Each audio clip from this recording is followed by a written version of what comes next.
Hello everyone and welcome to Cappuccino with HR. My name is Rudi Bauer and after 40 years in business I'm 100% sure that the success of companies is directly related to the passion of the people working for these companies.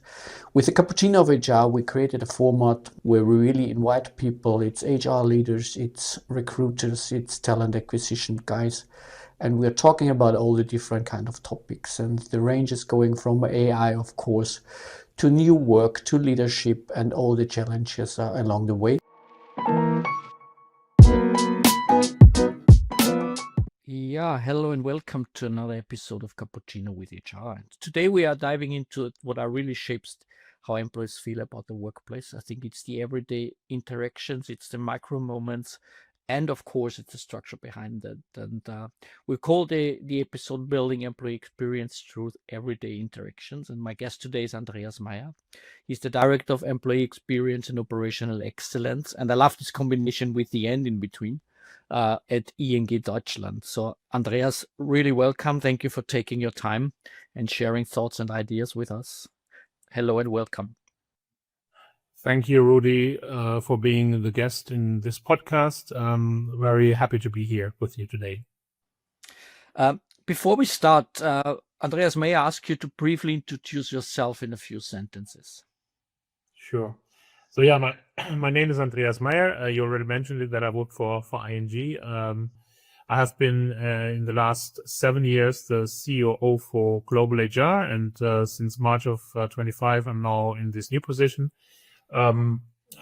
My total career in my professional life and in HR spans 27 years. I started 98, once working for Adam Opel, General Motors. Then I moved to Teva Pharmaceuticals and finally now to ING.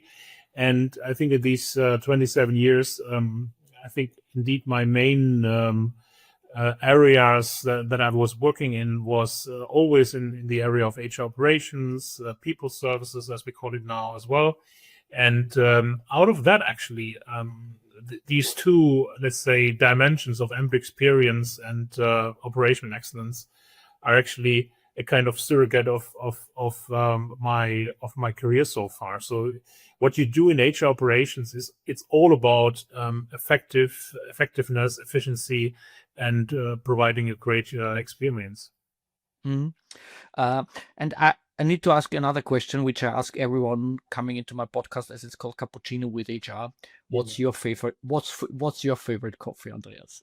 Oh, you need to really stop me because I'm a coffee aficionado. So I drink quite a lot of coffee over the day, and you know, I feel even better with it as I recently was reading an article that drinking coffee actually is healthy. So that's this big. I mean, of course, you know, we always read the studies you like. So I'm sure there are other studies that are different.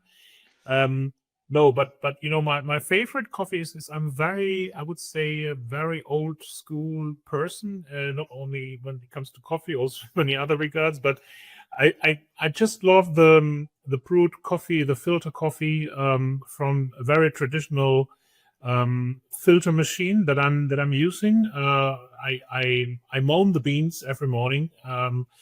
I have a preference for Brazilian coffee. So there are some sorts called yellow kutuai, for example.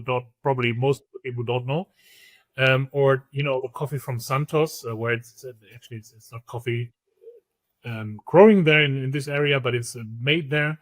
And so yeah, so this is my favorite coffee. But I never say no to a cappuccino or to a double espresso as well. Good to hear. So it's more the traditional Melita style coffee, so to say. If you want, so yes, indeed. It takes a bit longer. It's not like, I mean, what I don't like, I have to say that very clearly, I don't like machine coffee. Yeah. So where you just need to push a button and you have your cup under is not my thing. I mean, somebody don't have an alternative when you're in hotels. For breakfast, you get this kind of thin, whatever it is, black thing, but it's not my favorite coffee at all. Okay, so let's jump in and let's dive in. Let's start with a really kind of an on the top service question, how would you personally define employee experience? What do you think are the ingredients to really stay on track and to fulfill the basic needs of employee experience? Yeah. Look, I think first of all, if you Google employee experience, or in also here maybe in our days, more people maybe might ask ChatGPT or any other Gen AI bot about the question, what is employee experience? You are getting probably millions and millions of different definitions or overlapping definitions on what employee experience is. I try to make it really relatively short and say employee experience is everything that an employee experiences while being employed with a company. That can be the color of the carpet in the office. It can be the level of hygiene of the facilities. It is the relationship between an employee and the manager. It is the relationship between employee and the peers.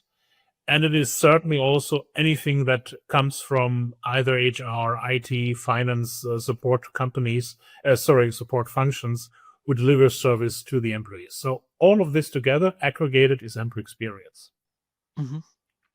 And is it driven by mindset? Is it driven by tools? Is it driven by a combination of having the mindset right and putting the right tools in place to create this experience? Or where do you think is the key fundament of building it? And is it more a strategic thing, or is it more, as we're talking about the small daily ingredients, is it more a kind of a continuous development together with the employees?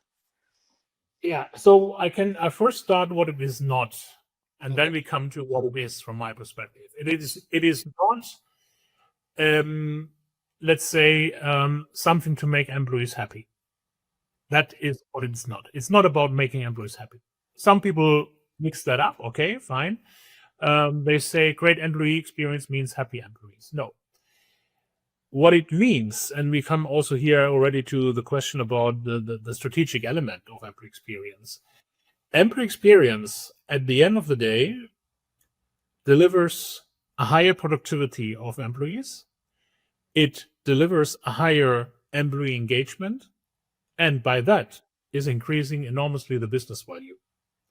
So there's a whole change from employee experience to business value, which you can then break down into the different areas where productivity of employees plays a role. For example, when it comes to a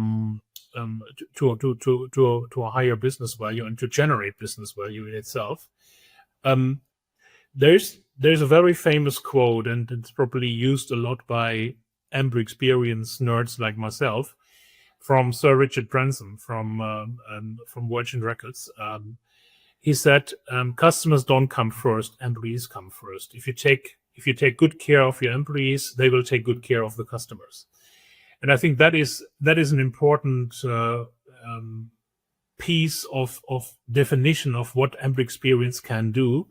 You need to be, let's say, as an employee, you need to have a strong feeling of that things are going right in your own company, because you can be convincing in selling whatever your company produces or offers to your customers. Mm-hmm. With that approach, I mean, if you take that approach, I mean, I really love that you started with what it's definitely not, because you're definitely not is probably the main argument for all the others out there describing employee experience. So it happy employees. But I think with your approach and your strategic way of taking it, I think you also get a seat at a big table, because I mean, you were talking about it brings business value, it brings you closer to the customers, it brings you more or less, it brings also at the end of the day, it brings profitability for the company as well. So I think with that argumentation chain, you definitely have the chance to also address your CEO and also address the top management and the board to really get open ears from their side to talk about it and to really set it up in organizations. And that's what it is. That's what it is, Rudi. That seat at the board is there. So we have at ING, we have a very, let's say, strong employee experience lobby, I would call it this way.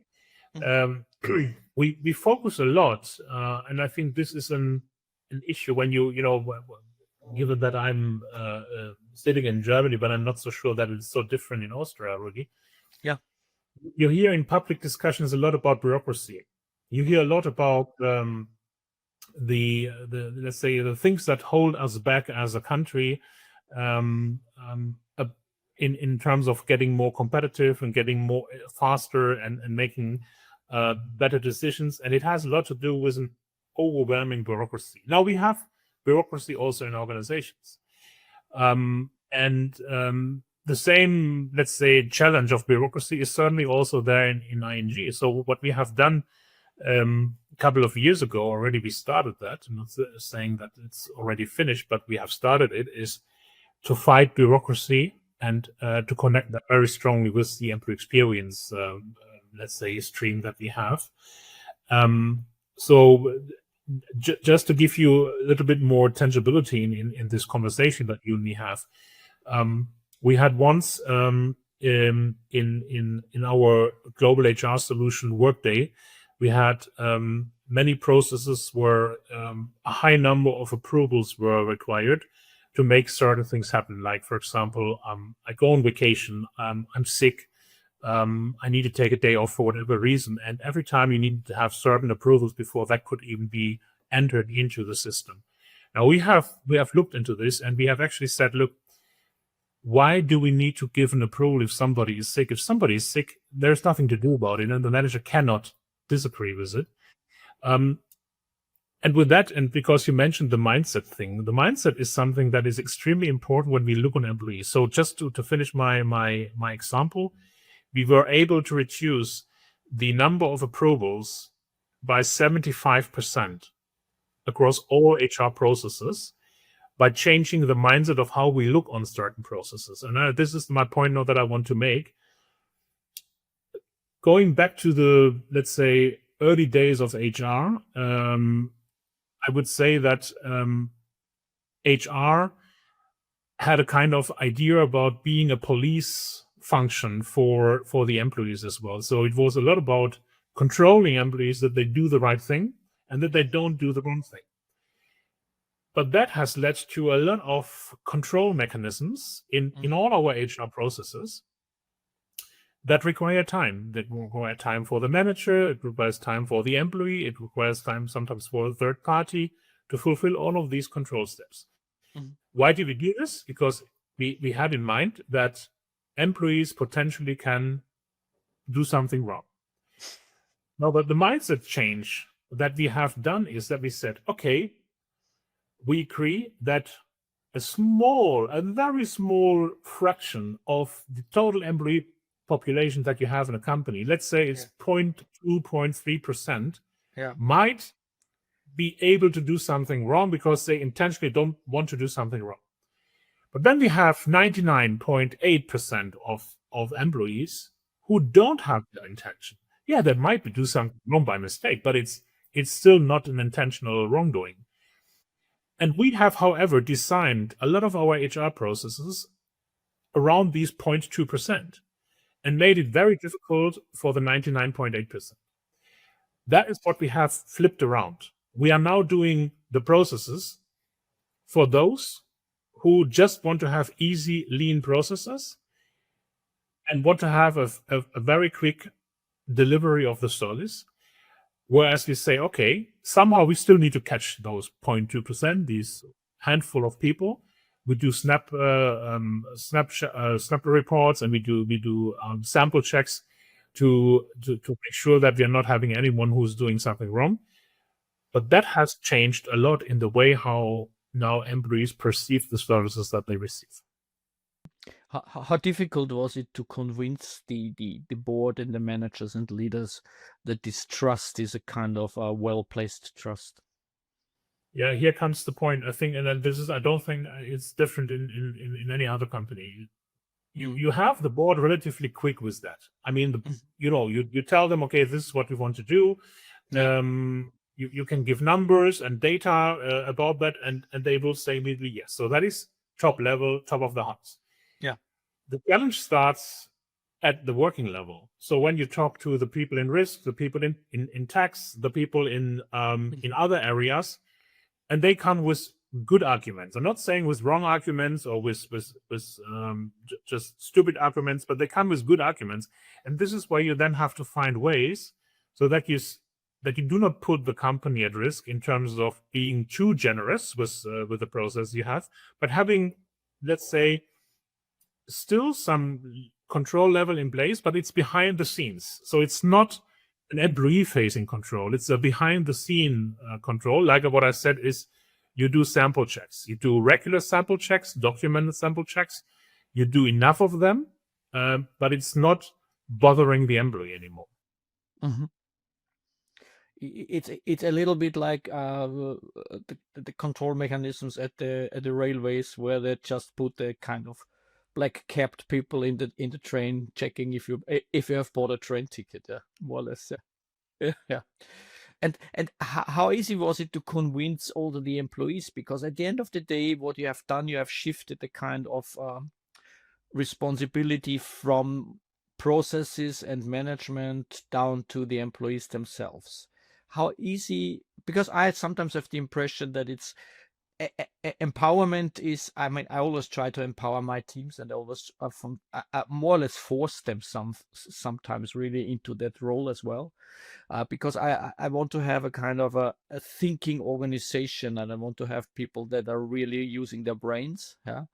And at the end of the day, they are the experts for taking probably the best decisions on their levels. So, but I sometimes get the impression that they are kind of in the beginning it seems to be an overload for them because they're not used to do it. So how difficult was it, and how difficult probably still is it to get this kind of responsibility shift within ING? Yeah, I mean, I think, it depends a bit. I would say it's not like, if I would now say, oh, it was totally easy, that would not be right. So it depends a little bit on the area of process and service. Where it was relatively easy is everywhere where the employee has the highest interest that data of the employee is correctly being managed. When this happens, and this happens, for example, we had this sick leave example, it was relatively easy to convince that the employee should do this by him or herself, because then the employee knows it's done and it's in the system in the way I need it and I want it. So that was relatively easy. Where it is maybe less easy is when we have, for example, implemented chatbots instead of approaching HR or managers for any kind of question. This was certainly in some areas a bit of a challenge, and probably also, when you look on it, who was mostly complaining and who was mostly in favor of implementing a chatbot, you could really clearly see that there was a, let's say, demographic gap, I would call it, and a demographic border. So I would say 45 upwards. The reaction and the feedback was less enthusiastic, to say it in very, very friendly words, than it was for our, let's say, younger generations, 25 onwards. So these generations are just more used to talk to chatbots, to do things outside of work time. Maybe on a Sunday afternoon, they want to know something, and they are happy that they have a place to go, so to say. And then you have certainly other people who are more used to the way of really talking to a person during work time, and then they see, oh, there is no person anymore. And then they have to go to the chatbot, and then we got certainly feedback like, okay, where's the H in HR? Why are you taking the human touch point away? The answer to that also is that by no means we are taking the H out of HR. We still have, of course, numerous touch points with HR people, but we have focused on what we consider to be the real important stuff.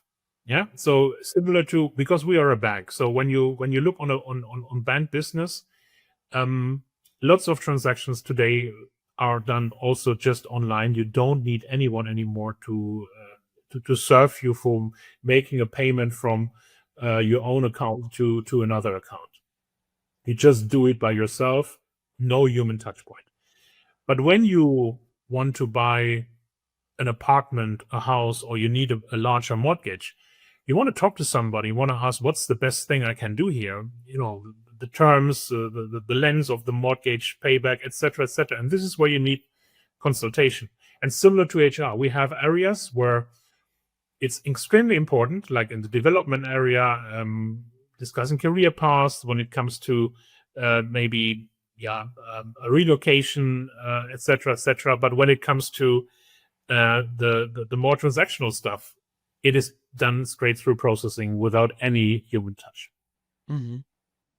I mean, sounds logical, and I mean the parallel with the banking business. I mean, it explains the basic idea of it, and I think that definitely makes sense. And honestly, I think to find the right balance there is probably the key and the trick, because what I experienced in employee experience processes, that there's always a kind of a delay in raising a question and getting an answer. And my belief is that if I need a quick answer, it doesn't make a really big difference for myself if I get it via chatbot or if I get it answered by humans.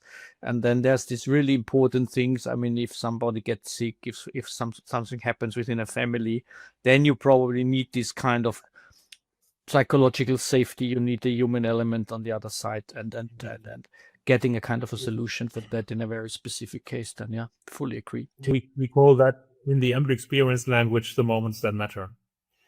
And you already a few examples like serious illness, a child is born, you get married, you get divorced, somebody is passing away. These are in the personal life of employees extremely important moments that matter. The way how your employer stands by you in these moments that matter makes extreme impact on employee engagement, on employee experience, obviously, but also then later on productivity. And we are coming back to the point, business value. Employee experience is not, like I said before, about making employees happy. It's about creating business impact and value. And I mean, this automation and probably, I don't know, let's talk quickly later on the use of AI within ING, within the HR processes as well. But I mean, at the end of the day, it's freeing up resources. And I think what a lot of people don't probably see is that even if you have a large HR department and you have got 500 or 1,000 employees, I mean, there's normally a ratio of 1 to 100 probably. So 100 or one HR person needs to take care, emotionally take care, and content-wise take care about 100, 150, 200, 300 employees. So it's always a kind of a freeing up this element of human availability with automatizing processes. And I think that is probably not seen by all the people out there, but at the end of the day, I think it's the truth as well. So let's talk a little bit about AI. I mean, there's no Cappuccino with HR episode where we're not talking about this topic, because it's there, and honestly, I'm sure it won't disappear. And honestly, I also, my personal opinion, it shouldn't disappear. But how are you using it? I mean, it's a kind of another resource that steps into our workplaces now. What is your take on combining these three elements then? I mean, you have got your human element, you have got the automation elements, and kind of taking things away from humans, and now AI comes in. Where are you using it currently? How are you using it currently? And what is probably the short-term and mid-term future plans? Yeah. So, well, currently, I mean, I talked about chatbots. So there is already some element of AI in our chatbots. But I also, want to be very open and honest here. We are very careful with the use of AI when it comes to employee data. This is let's say this is a big thing, and it's still yet a, I would say partly at least undiscovered territory when it comes to employee data. I have been on a few events in the last couple of years where AI was a big topic, and what I have seen is that most, if not almost all, HR organizations around the world, by the way, are still struggling with to which extent can we use AI, real AI, but I would say real AI, so generative AI, for example, or agentic AI, in the field of HR. And this is more about the whole, let's say, rightfully so, cautiousness about data privacy, about the use of employee data. Of course, we have, let's say, we have AI tools already, like the chatbot, like Copilot, but it's still in a very, I would say, controlled way that we are using it. Automation is all over the place, yes, but automation is not AI. So it's making things faster is not the same as using really real AI for replacing certain work. I see an enormous potential specifically in agentic AI in the next, I would say, 3 to 5 years. And probably in some countries it will take maybe 7 years, but in that time range of 3 to 7 years, agentic AI, from my perspective, will replace probably 70 to 80% of all current HR roles. And what is your take on that? Is it a pure cost saving element then, or does it free up humans for doing more with humans? Now, I mean, of course, it is a cost element. I mean, who says it's not a cost element is, sorry to say, is talking bullshit. So it is certainly a cost element. Yeah. But it is more than that. And when I say that 70 to 80% of current HR roles will vanish, new HR roles will be born, will be created. So it's not just about slashing the HR organization down. It is certainly the way where we say, okay, how can we make use of the technical possibilities of what's available and how to make a very, very meaningful use of it. So a lot of the transactional work, a lot of the policy development. So this is by no means just, let's say, a people services thing that is coming up. It goes into all the areas of HR, to business partners, to centers of expertise, and of course people services where AI can take over. But then, and just let me give you this as an example. I mean, we will see new fields coming up where HR needs to step in, like in the collaboration between humans and AI, in the governance of AI, the ethics of AI. These are the areas where I believe when it comes to employees, HR will play a very strong role in the future. We will certainly play probably a much stronger role, though I think we play already a big role in terms of when it comes to well-being, when it comes to how can we make sure that employees have the best possible situation at the workplace. That there will be more and more, let's say, focus coming on. So new areas of work will be created, but others, established workplaces and work fields will go away. And I mean, employee experience. I mean, we have a lot of generations in the labor market. So I think we have baby boomers, and we have Generation Z, and we have millennials in between. How much of individualization is needed to get it right? Because I think the needs, the expectations from all these generations, and it's probably not a question of generations, because I think but there's there's a really cry for individualization out there, and we see it in every other field of our lives as well. So how could AI probably help us to get this right? Because currently I have sometimes the impression that we are really more or less overwhelmed by the amount of individualization needs.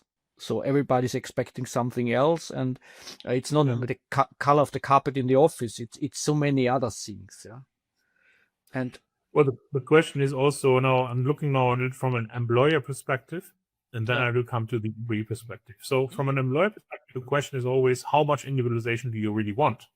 Yeah. Versus how much standardization do you want? If you want to have, for example, a standardized employee experience across different countries, when you are a global company, multinational company with, let's say, 40 different countries where you are working in, like ING does, and to which extent do you want to really have the same standards, the same levels across the different countries, and to which extent do you really want to also individualize on, let's say, employee age groups, but maybe also on employee gender groups, on employee preferences, on local country requirements, etc., etc. So I think there is it's not bad to say that there's always a common ground, and there's always let's say, a certain middle field where you have to balance it out between a certain level of individualization might be good, but also a certain level of standardization. And I would say, as very often in life, it's somewhere in the middle between individualization versus standardization. You cannot go 100%, even if you could technically do it with AI to fully individualize everything. You can't go there, because you want to have, at the end of the day, you want to have a possibility to compare and to have the ability to say, okay, this is what we invest in country A on employee experience, and this is the outcome from it. But then if in country B you have a total different level of investment, you have not the comparability. And board members love comparability. So you need to find there, from that angle, you definitely need to find a way of making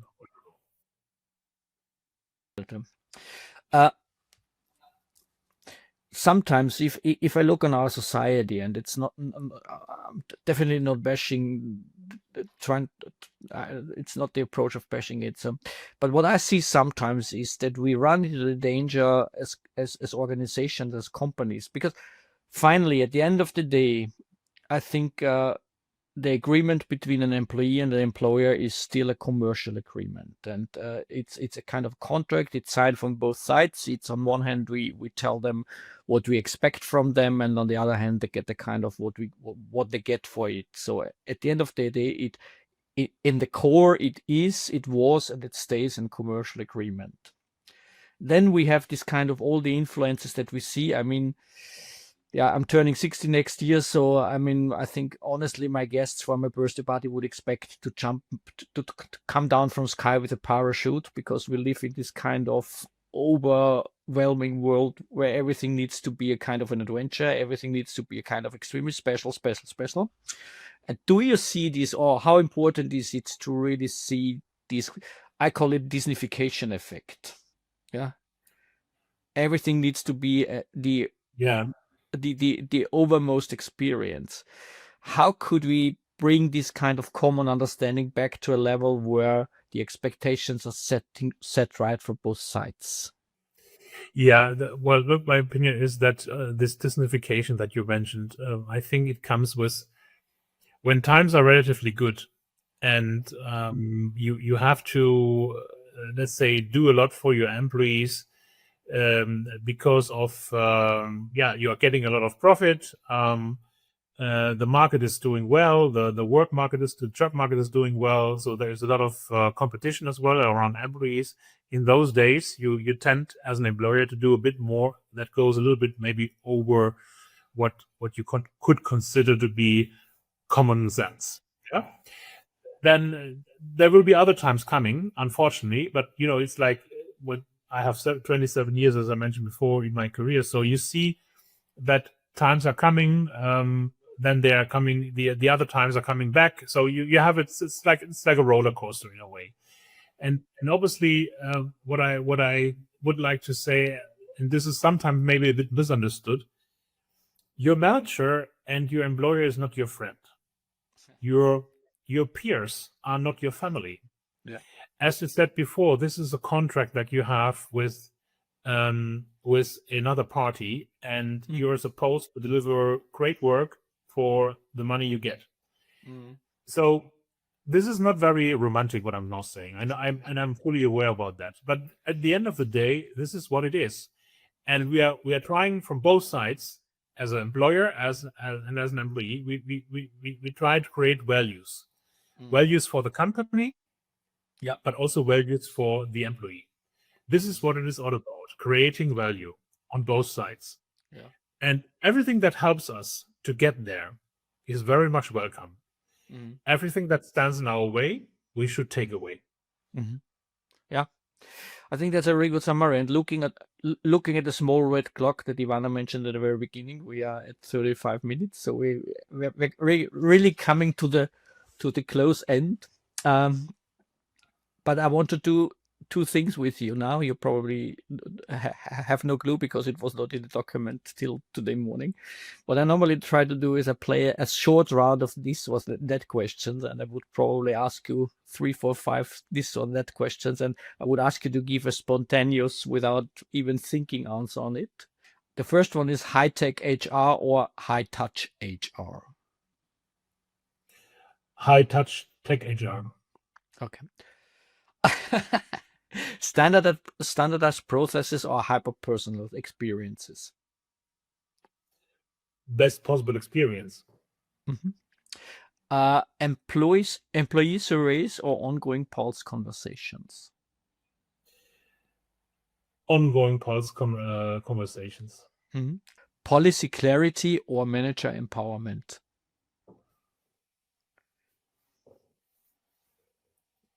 Easy policies. And the last one is fix the broken process or redesign it from scratch? Depends on the process and depends on the effort behind. Okay. Okay, doc. And the last one is, I mean, if Aladdin with his magic lamp would show up at you now, what would be your wish related to the topic we discussed?